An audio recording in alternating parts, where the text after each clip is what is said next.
Hello and welcome to Ask GMBN Tech. Now this is the show where we answer your questions. If you do have any questions, get in the comment sections below, hashtag GMBN Tech. Without much further ado, let's get into it. So first up, we have a question from Gavel, or Gavel maybe. Why? When I initially saw it there, I thought it was like gravel. Why? But I don't think it is. He says, gentlemen, and then in brackets, and Henry. I don't know what that's about. I don't know if that's a good thing or a bad thing. I would like to convert from a SRAM GX 12-speed group set to a Shimano XT 12-speed group set incrementally, so little bit by little bit. I was wondering if you could tell me whether certain parts are compatible. For example, a Shimano rear derailleur with a SRAM cassette. Would I need a new free hub when I change the cassette? Any other compatibility issues that you can think of? Well, so this is a bit of a potentially going down the rabbit hole. So I've seen people already running a Shimano shifter and derailleur on a 12-speed SRAM cassette without any worries.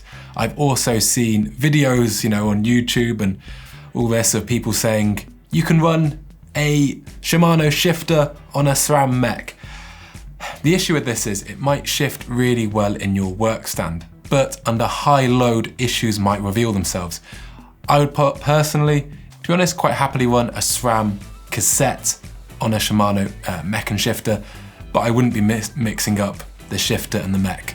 I think, even if it works, sometimes there could just be a small issue that you're not going to know about until you're cranking into a double or sprinting out up a hill or something like that. And it's almost a safety issue as much as anything, which I know might sounds a bit, one for the faint-hearted, but that's kind of almost how I look at it. Yes, you might need to change your free hub body if you wanted to go to a Shimano cassette. In fact, you definitely would. However, Shimano this last week has basically loosened up the licensing issues that were restricting people from manufacturing that new free hub body. So that shouldn't be such an issue in the future, hopefully, but only time will tell. So yeah, I'd give it a go in terms of mixing up the cassette. If you already got your SRAM one, maybe move to the XT mech and shifter, but I wouldn't go mixing shifter and mech or vice versa. It's just, I think it could land you in hot water. Next question is from Zonoscar. I've hopefully got that right. And he says, hi guys, loving the show. I have an old Fox 34 fork from 2013. Because it had terrible stiction, I replaced the air shaft with an NA2 upgrade kit. I even hacked a negative air spring in there from MRP. I also upgraded the damper to an Avalanche open bath damper. The fork still has terrible stiction. This makes the fork almost rigid when it is sagged. How can I make this fork more supple? Well, it sounds like you're in a bit of a pickle. As far as I can remember, when the 34s came out in 2013 model year, they had a thing called CTD. Now CTD was kind of a bit naff, if I'm honest with you. Incredibly light compression tune, which sort of made it a hit on the sales floor. And you often see that, shocks or forks that have really, really, really light compression tunes. And people go, oh my God, it's so smooth, it's so plush, this is amazing. But it's kind of easy just to make an air spring or a coil spring go through its travel. What's difficult is actually getting a nice amount of support and feel. So I can't really remember this being an issue with these forks in particular. It looks like you've addressed what is currently the industry buzzword of negative air, which basically aids the fork through its travel, it helps it along. It sounds almost, and I haven't seen the fork, but if there's still really lots of stiction, it sounds almost like something to do with alignment. Maybe a seal or a bushing is in slightly squint. You can do things like bend your lowers, you can bend your uppers, and sometimes that can really show itself when you're at a static point and you're getting them moving again. If you think about something being out of alignment, the deeper into the stroke, potentially the more it's going to suffer from that issue. So it might be a case of it goes into its travel a bit, but as soon as you get the fork leg really passing through the bush there, if that was squint, it would only make it worse. So without seeing the fork, I'm kind of giving you a useless answer, but you spec it with good parts, and those 34 seals will be the same, as far as I know, the same kind of seal that you'd get on a 36 now or a 40 now. They're quality bike part. So it sounds like something to do with alignment, but that is just a guess. I'm probably wrong. I don't want to tell you what to do, but that's what I'd look into. Next, we have a question from DARREN MOONEY, and he says, I currently have a Hope Pro 2 non-Evo rear hub with a standard 135 quick release. Is it possible to convert it to a 12mm axle with a 142? I read on the website various yes or no's. Well, yeah, it's a bit of a tricky one. What you would need is the full axle kit. So when you said there, the non-Evo, what the Evo was, as far as I'm aware, was actually putting a slightly larger diameter in there as stock. So that means you could just change the end caps. The old Pro 2s, you would need to change the axle. Your hub spacing is still gonna be fine. 135 and 142 share the same flange spacing. So that's not to worry about. It's just a question of getting that larger diameter axle so a through axle can fit through it. But yeah, it's not too big of a job. Just a bit of elbow grease, the right parts, and some a nice small toffee hammer, and you'll be away. So hopefully that's a relatively simple one. Next one is from John MARSLAND, and he says, is 26-inch really dead? So already I think I'm damned if I do, damned if I don't. But let's carry on. So many bargains out there. Is it completely unwise to snap them up? Will bigger companies stop making 26-inch compatible products altogether, i.e. tyres, rims and forks? Well, this is the nice answer that probably the internet will love. 26 is never gonna die. Oh my God, it's here forever. Stock up, it's amazing. My actual opinion is, I think we've already seen it happen. We get people commenting and asking about getting a set of decent forks in 26-inch, and we often have to say you have to go for some 650B ones with just essentially more clearance is a nice way of putting it. Tyres seem to still be okay in terms of supply, but yeah, forks are really, really drying up. Rims, you can get some absolute bargains, and there are lots of people that still do have really, really good 26-inch bikes, so good on them. But for me, wheel size is one of those things that a good bike is a good bike. I don't really get hung up on it. However, what we're getting now with this, since 650B's come in, there has been such a huge progression in the thought, the school of thought around geometry. So although 26, you can make an absolutely fantastic bike out of it, I have no doubts about that. You're probably gonna struggle to find a 26-inch frame, especially in the full suspension guys, that has, bang up to date geometry. So I kind of haven't really answered your question. I've tried to be quite diplomatic. I know people that still run 26 and basically absolutely love it, buy cheap tyres, replace their rims whenever they ding them, and are very happy. Yeah, but I think, honestly, I think it is gonna be a dying breed. And I'm sorry to report that. Next, we have a question from Harish Miltz, and he says, the thread inside my fork where the maxle goes seems to be rounded off. What should I do? I should also note that the fork is a RockShox Recon RL. Well, this is a tricky one. Axle, especially on the front, yeah, again, without sounding too bit safety conscious, you're playing with fire.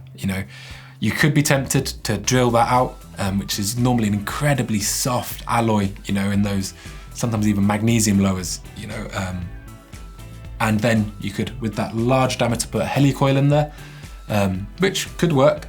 You could also maybe take out the rest of the threads, but leaving the hole the same size, and run a bit of, threaded bar with a head on the end. That's probably the one I'd go for, with if you get a decent quality threaded bar, some proper washers, maybe a lock nut with the nylon thread in there. That's probably what I'd go for.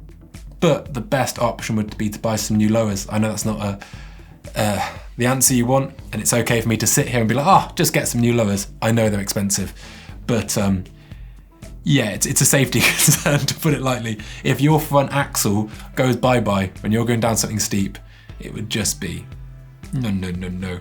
But we often get some really, really knowledgeable people in the comments, and if you are one of those knowledgeable people, What should he do? Should he be drilling out and helicoiling that lower? Should he be walking away with his body unharmed and getting some new lowers? What do you think? Maybe I'm calling in the artillery on that one.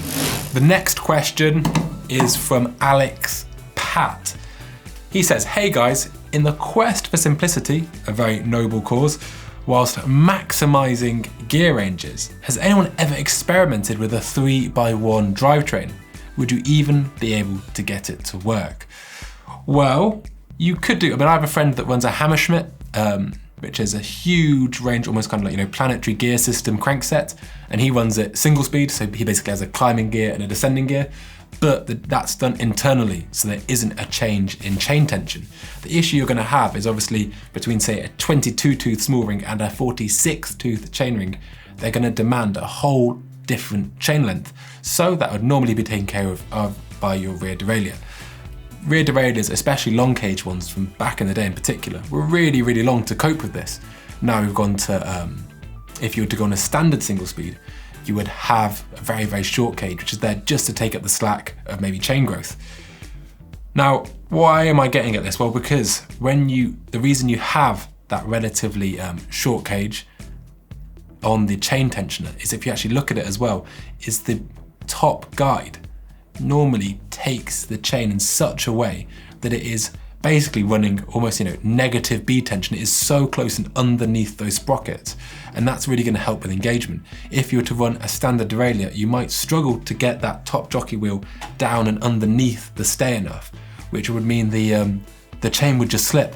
So it could be a bit of a nuisance.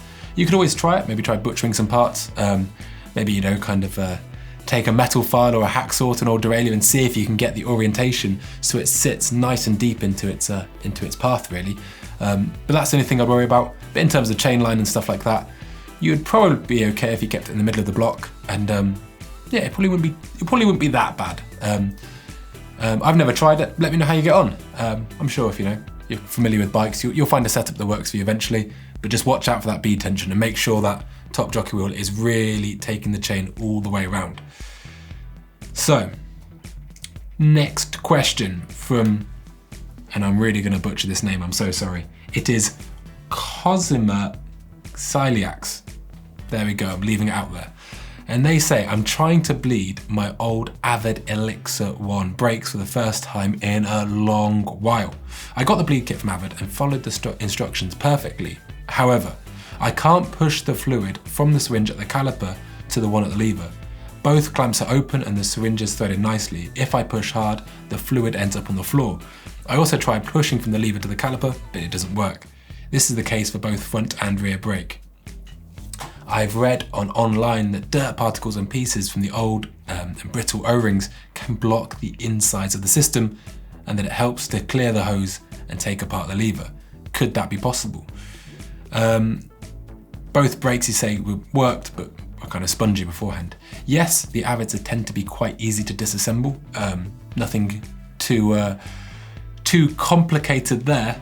I would say your best bet is you want to be prompting the master cylinder into its stroke slightly by just teasing the lever a bit, maybe into a third of its travel or something like that, so the oil can bypass to get through there. Similar in the way that you would fill the master cylinder when you're pushing it from the caliper in one of the kind of middle stages of that bleed process. Yeah, I would just try and activate the lever to get it through. It does seem strange that getting a bit of debris in one part would be unlucky, but both brakes, yeah, it's too much of a coincidence. Maybe even just flick the lever, cycle it through its travel.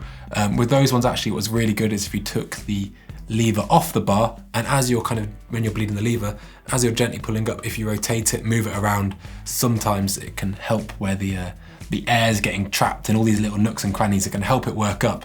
But yeah, I would just try activating the lever, make sure your pistons are pushed back in.